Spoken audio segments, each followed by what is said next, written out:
ചെയ്യുമ്പോഴാണ് NSSലേക്ക് എത്ര പേർക്ക് പറ്റുന്നത്? 80,000 പേർ. നമ്മുടെ സ്കൂളിൽ തന്നെ ഇത് ഉദാഹരണമാണ്. 400 കുട്ടികൾ പഠിക്കുന്നുണ്ട്. അതിൽ എത്ര പേര് NSS വോളണ്ടിയർമാർ ക്യാമ്പിലുള്ളത്? 100 പേര്. ഇപ്പൊ 50 അവിടെ 50, ആകെ 100 പേരാണ്. അപ്പോ നിങ്ങൾക്ക് പ്രത്യേകമായ എന്തെങ്കിലും ക്വാളിറ്റീസ് ഉള്ളത് കൊണ്ടാണ് നിങ്ങൾ NSS ക്യാമ്പിലേക്ക് വന്നത്, ശരിയല്ലേ? ഇല്ലെങ്കിൽ അങ്ങനെ വരാതെ അല്ലാതായിപ്പോയ, അല്ലാതെ ഓൾറെഡി അല്ലാതായിപ്പോയ. അപ്പൊ NSS ചേർന്നത് സ്വഭാവം നന്നാകാനാണെന്ന് പറഞ്ഞു. ഞാൻ പറയുന്നു വ്യക്തിത്വം നന്നാകാൻ, വ്യക്തിത്വം മെച്ചപ്പെടുക, ഡെവലപ്പ് ദ പേഴ്സണാലിറ്റി. അത് സമഗ്രതയാണ്. ഒരു പേഴ്സണാലിറ്റി എന്ന് പറയുമ്പോൾ ഒരു മനുഷ്യന്റെ സമഗ്രമായ ഒരു സംഗതി, എല്ലാം കൂടെ ചേർന്ന്. അത് ഫിസിക്കാണ്, അക്കാഡമിക് ആണ്, അയാളുടെ സോഷ്യൽ പ്രിഫറൻസ് ആണ്, അതെല്ലാം ഇതിന്റെ ഭാഗമായിട്ട് വരും. അങ്ങനെയൊക്കെ ആയി വരാൻ പറ്റും.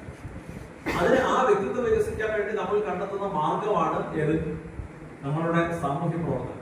സാമൂഹ്യ സേവനത്തിലൂടെ വ്യക്തിത്വം വികസിപ്പിക്കാൻ വേണ്ടിയാണ് NSS എത്തിയത്. അല്ലാതെ നമ്മൾ 24 മാർക്കല്ലല്ലോ, 15 മാർക്കല്ലേ, 15 മാർക്കിന് വേണ്ടിയല്ല NSSലേക്ക് ചേരുന്നത്. അല്ലെങ്കിൽ എത്രയാണോ ആ ഗ്രേസ് മാർക്കിന് വേണ്ടിയല്ല, 2% ഗ്രേസ് മാർക്കിന് വേണ്ടിയല്ല നമ്മൾ NSS ചേർന്നത്. ആ ഒരു ബോധ്യം ആദ്യം ഉണ്ടാകണം. ഗ്രേസ് മാർക്ക് കിട്ടുന്നത് അനദർ ഇഷ്യൂ, അത് വേറെ കാര്യം, അതേക്കുറിച്ച് നമ്മൾ പറയാം. NSSന് ക്യാമ്പിലൊരു ടീം ഉണ്ടാവും, അല്ലേ? NSS ക്യാമ്പിലൊരു ടീം ഉണ്ടാവും, NSS ക്യാമ്പിലൊരു പേരുണ്ടാവും, അങ്ങനെയൊക്കെയാണ് അല്ലേ? NSS ക്യാമ്പിന്റെ ടീം എന്താണ്?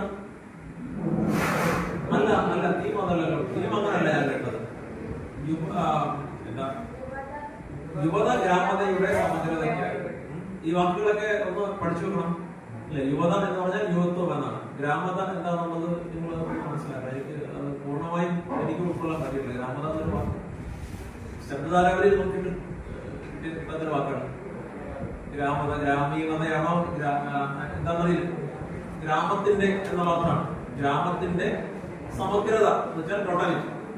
അപ്പൊ ഒരു ഗ്രാമത്തിന്റെ ആകെയുള്ള വികസനത്തിന് വേണ്ടി, അല്ലെങ്കിൽ ആകെയുള്ള ഇടപെടലിന് വേണ്ടി ആണ് ഈ ക്യാമ്പ് എന്നുള്ളതാണ് ടീം എന്ന് മനസ്സിലാക്കുക.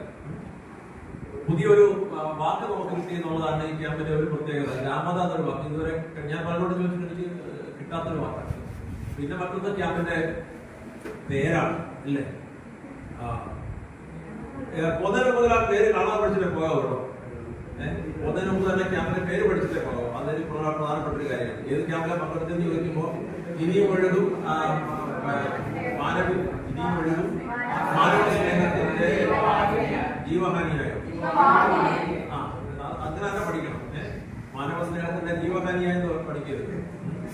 അപ്പൊ ഏതായാലും മനസ്സിൽ ഓർത്തിരിക്കും, ഈ ഇത്രയും നീണ്ടൊരു പേരാകുമ്പോ അത് ബലം പിടിച്ച്